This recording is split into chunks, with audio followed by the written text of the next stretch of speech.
Assalamualaikum warahmatullahi wabarakatuh.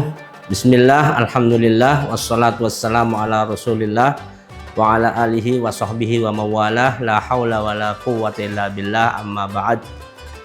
Puji syukur kehadirat Allah tentunya yang memberikan kesempatan kepada kita umur panjang sehingga kita bisa dipertemukan di bulan yang paling mulia, di mana di bulan ini dengan bahagianya kita menerima kehadirannya, maka Allah sudah menjamin kita untuk dijauhkan dari api neraka.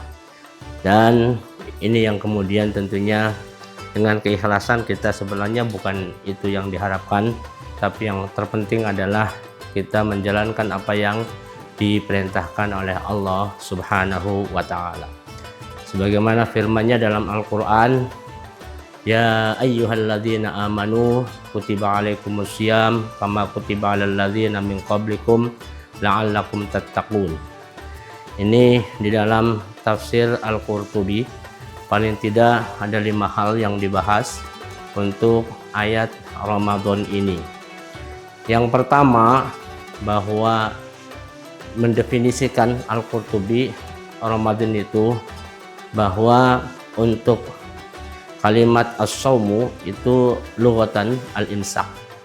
Secara bahasa, puasa itu adalah menahan diri, menahan dari perbuatan yang halal sekalipun yang awalnya dibolehkan, yaitu makan dan minum, tetapi dengan datangnya Ramadan maka kemudian hal itu diharamkan. Untuk itu maka Al-Qurtubi menyebutkan di dalam tafsirnya bahwa as-saumu adalah al-imsak wa tarkut tanakul min halin ila halin. Artinya meninggalkan kepindahan dari satu keadaan ke keadaan yang lain. Mungkin yang dimaksud adalah untuk datangnya Ramadan ini khusus untuk berpuasa. Kemudian di dalam tafsirnya juga Imam Al-Qurtubi melanjutkan bahwa yang dimaksud dengan Ramadan atau saum itu adalah al-imsak anil muftirat ma'qtiranin niyah bihi min tulu'il fajri ila ghurubis syams. Artinya apa? Artinya bahwa puasa ini menjaga dari hal-hal yang membatalkan dengan disertai niat.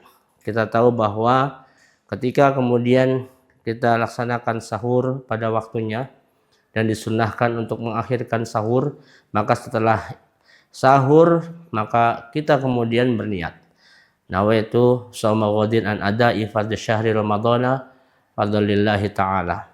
Artinya apa? Kita total untuk bisa secara konsentrasi, secara fokus untuk kemudian meninggalkan hal-hal yang diharamkan, hal-hal yang membatalkan. Dan ini dimulai dari tulu'ul fajr, dari mulai terbitnya fajar sampai kepada ghurubis syams, artinya sampai pada tenggelamnya matahari. Di dalam kitab itu juga disebutkan bahwa apa yang disebutkan dalam definisi tadi itu adalah batas minimal. Artinya dengan meninggalkan hal-hal yang membatalkan wudhu, maka puasa kita itu sah. Tetapi ketika kita ingin menyempurnakan puasa kita, maka tidak cukup dengan itu tentunya. Jadi di dalam kitab tafsir Al-Qurtubi menyebutkan wa adamul wuqu' fil muharramat. Artinya menjauhkan dari perbuatan-perbuatan yang diharamkan. Sebab di dalam hadis Nabi menyebutkan malam yada' qaulaz zur wal amalu bihi falaysa lahu hajatun fi ayyada'a ta'amahu wa syarabahu. Jika orang tidak mampu untuk meninggalkan sekedar bahasa yang seronok, bahasa yang kasar, bahasa yang jorok, maka kata Allah, kami tidak butuh untuk meninggalkan makan dan minumnya, tidak butuh untuk puasa. Jika kemudian di tengah puasa itu masih melakukan, ya di sini hanya sekadar qaul zur, ya omongan yang mubazir, omongan yang menyakitkan, omongan yang jorok, maka lebih baik tidak usah berpuasa. Artinya apa? Ketika kemudian puasa kita ingin sempurna, maka kita harus meninggalkan yang membatalkan puasa dan juga meninggalkan amal-amal yang diharamkan oleh Allah Subhanahu wa taala. Yang berikutnya adalah yang kedua, bahwa di dalam ayat Al-Qur'an ya, di sana disebutkan ada kewajiban ini ya, itu mengambil juga pada kewajiban yang sudah dilakukan oleh nabi terdahulu. Makanya disebutkan di sana kama kutiba 'alal ladzina min qablikum. Disebutkan dalam tafsir Al-Qurtubi, yang dimaksud ya meninggalkan atau berpuasa itu juga dilakukan oleh nabi terdahulu. Di situ mengambil contoh puasa Nabi Musa dan puasa Nabi Isa, di mana kaum Nasrani dulu itu berpuasa sama 30 hari.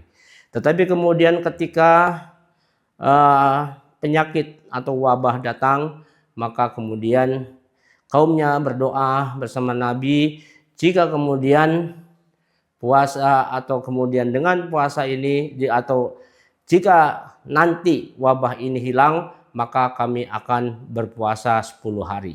Dan ketika wabah hilang, puasa ditambah. Artinya begitu lebih banyak berpuasa dibanding kita saat ini.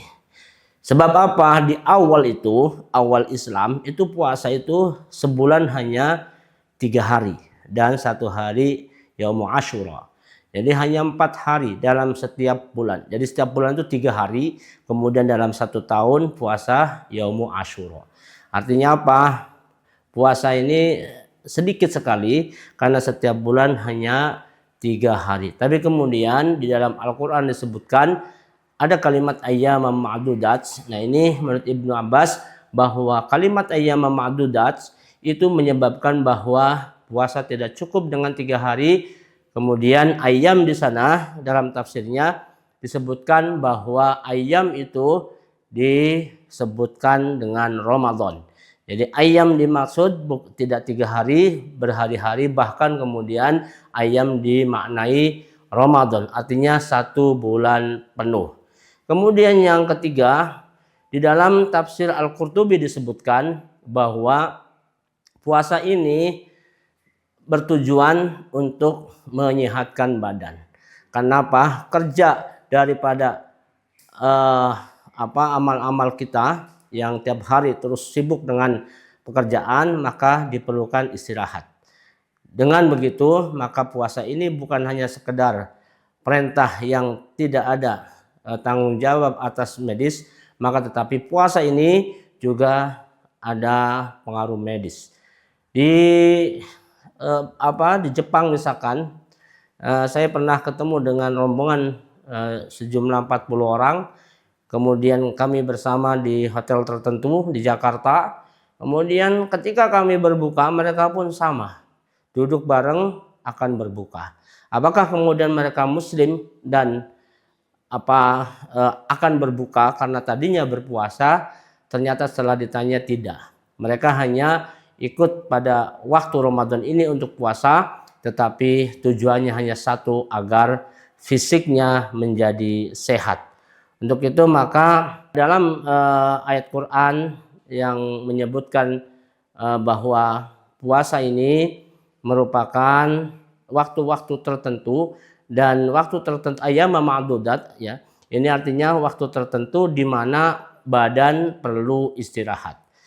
Jadi pada amalan puasa ini juga Allah Subhanahu wa taala zat yang maha sayang kepada kita, maka Allah mensyariatkan dengan puasa ini agar manusia sehat. Oleh karena itu dalam hadis Nabi disebutkan sumu tasihu, berpuasalah supaya bisa sehat. Kemudian pada hal yang atau masalah yang keempat dalam tafsir Al-Qurtubi disebutkan bahwa di dalam ayat ya di dalam ayat disebutkan di sana bahwa kama kutiba alal ladzina min qablikum, yaitu tasbih itu kembali kepada waktu berpuasa dan kadar ukuran berpuasa. Disebutkan di sana fa innallaha ta'ala kutiba ala qaumi Musa wa Isa shaum Ramadan faghayyaru. Dalam umat ya Nabi Musa dan Nabi Isa itu sudah diwajibkan puasa ya shaum Ramadan, tetapi kemudian dirubah oleh mereka. Yang tadinya puasa selama 30 hari fasara saumun nasara khamsina yauman. Jadi kaum Nasrani dulu itu berpuasa sampai 50 hari. Oleh karena itu Al-Quran menyebutkan kalimat kama kutiba alal ladzina min qablikum, itu karena memang dulu ya puasa ini juga diwajibkan kepada umat Nabi Musa dan umat Nabi Isa. Dan terakhir yang kelima, menurut tafsir Al-Qurtubi bahwa Al-Qurtubi mengatakan ayat la'allakum tattaqun itu maknanya adalah turja fi haqqihim, mengharapkan dari puasa itu mendapatkan haknya. Kama taqaddama wa tattaqun, di mana kemudian dengan berpuasa itu kita akan menjadi orang yang takwa. Ya, takwa yang dimaksud adalah maknahu huna ya tad'afuna. Artinya apa? Dengan berpuasa maka tubuh kita akan melemah. Fa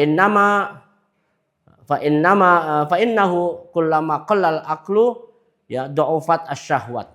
Ketika kemudian kita melemah pada fisik kita, maka kemudian kita akan menjadi ketaatan kepada Allah Subhanahu wa taala menjadi meninggi. Kenapa? Karena yang paling berat ya ada pada tubuh kita adalah syahwat dan hawa nafsu. Ya. Kullama dha'ufatis syahwat qallatil ma'asi. Ketika kemudian syahwat itu kita tekan dengan berpuasa, maka kita tidak akan banyak berbuat maksiat. Ya. Dan tentunya harapannya ya selama puasa Ramadan ya kita fokus untuk ibadah kepada Allah dan meninggalkan maksiat, bukan hanya Ramadan tentunya, tapi kita juga setelah Ramadan hasil puasa ketakwaan kita meningkat, amalia ibadah kita meningkat, dan juga amal-amal yang tidak perlu itu kita bisa hindari. Ya, kita bisa proteksi diri sehingga kita lebih dekat kepada Allah Subhanahu wa taala. Mudah-mudahan ada manfaatnya. Usikum bitaqwallah. Wassalamualaikum warahmatullahi wabarakatuh.